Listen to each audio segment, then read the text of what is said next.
नमस्कार दोस्तों, स्वागत है आपका हमारे चैनल पर। आज हम बात करेंगे उत्तर प्रदेश के सबसे बड़े लोकतांत्रिक उत्सव त्रिस्तरीय ग्राम पंचायत चुनाव 2026 की। ये चुनाव सिर्फ गांव के प्रधान, बीडीसी सदस्य या जिला पंचायत सदस्य चुनने तक सीमित नहीं है, बल्कि ये 2027 के विधानसभा चुनाव का सेमीफाइनल माने जा रहे हैं। उत्तर प्रदेश में करीब 57,695 ग्राम पंचायतें हैं, जहां लाखों प्रत्याशी मैदान में उतरेंगे। अभी चुनाव की तारीखें घोषित नहीं हुई हैं, लेकिन तैयारियां जोरों पर हैं। आज के इस 10 मिनट के स्पेशल एपिसोड में हम कवर करेंगे मतदाता सूची के लेटेस्ट अपडेट्स, आरक्षण की स्थिति, बैलेट पेपर और अन्य तैयारियां, राजनीतिक दलों की रणनीति और बहुत कुछ। अगर आप गांव से हैं या पंचायत चुनाव में दिलचस्पी रखते हैं तो ये वीडियो अंत तक जरूर देखें। लाइक, शेयर और सब्सक्राइब करना न भूलें। चलिए शुरू करते हैं। चुनाव की तारीखें और समय सीमा। दोस्तों, उत्तर प्रदेश में त्रिस्तरीय पंचायत चुनाव यानी ग्राम पंचायत, क्षेत्र पंचायत और जिला पंचायत 2026 में अप्रैल से जुलाई के बीच होने की संभावना है। वर्तमान प्रधानों का कार्यकाल मई 2026 तक है, इसलिए चुनाव समय पर कराने की पूरी कोशिश है। पंचायती राज मंत्री ओम प्रकाश राजभर ने साफ कहा है कि चुनाव समय पर होंगे। राज्य निर्वाचन आयोग भी पूरी तरह तैयार है। लेकिन चुनाव तारीखें कब घोषित होंगी, ये निर्भर करता है आरक्षण प्रक्रिया पर। पिछड़ा वर्ग आयोग का गठन जल्द होने वाला है, उसके बाद सीटों का आरक्षण तय होगा। आरक्षण आपत्तियां निपटाने के बाद ही चुनाव कार्यक्रम आएगा। 2021 के चुनाव याद करें, वो भी कई चरणों में हुए थे। इस बार भी ईवीएम नहीं, बैलेट पेपर से वोटिंग होगी। तो तैयार रहिए, गांव में जल्द ही सरगर्मी बढ़ेगी। अब बात सबसे महत्वपूर्ण अपडेट की, मतदाता सूची की।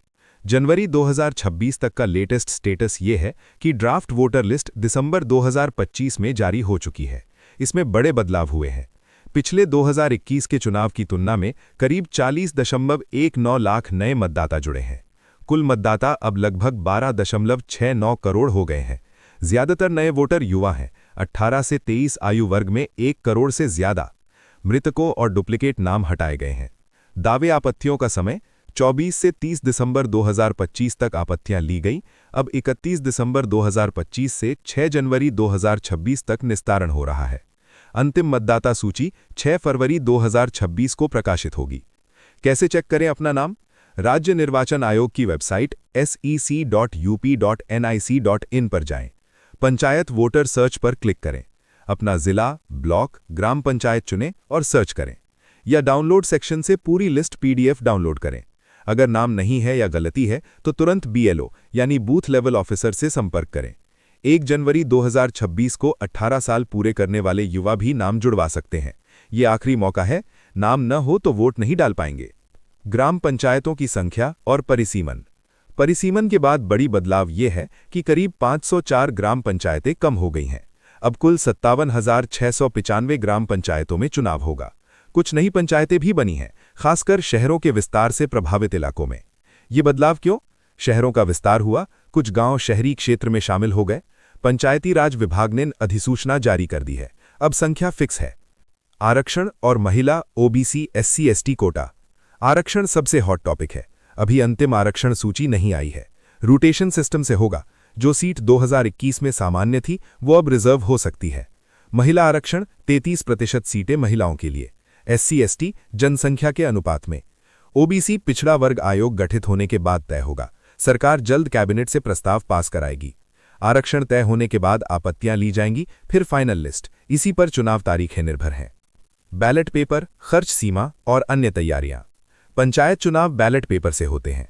इस बार 75 करोड़ से ज्यादा बैलेट पेपर छप रहे हैं। कई जिलों जैसे संभल, अलीगढ़ में पेपर की खेप आ चुकी है। खर्च सीमा बढ़ाई गई है। ग्राम प्रधान अधिकतम 1.25 लाख तक खर्च कर सकते हैं। अन्य पदों पर भी दुगना तक बढ़ी है। नामांकन शुल्क और जमानत राशि भी बढ़ी है। राजनीतिक दल पूरी ताकत लगा रहे हैं। बीजेपी, सपा, आरएलडी, कांग्रेस सभी सक्रिय हैं। राजनीतिक सरगर्मी और निष्कर्ष। ये चुनाव 2027 का सेमीफाइनल है। बीजेपी अपनी जीत दोहराना चाहेगी। सपा ज्यादा सीटें जीतकर आधार मजबूत करना चाहती है। कांग्रेस अकेले लड़ेगी। गांवों में विकास योजनाएं जैसे मनरेगा, आवास, स्वच्छ भारत इन चुनावों में बड़ा रोल खेलेंगी। दोस्तों, लोकतंत्र की जड़ें गांवों में हैं। अपना वोट जरूर डालें। लेटेस्ट अपडेट के लिए sec.up.nic.in चेक करते रहें। अगर कोई सवाल है कमेंट करें। अगले एपिसोड में मिलते हैं। धन्यवाद। जय हिंद।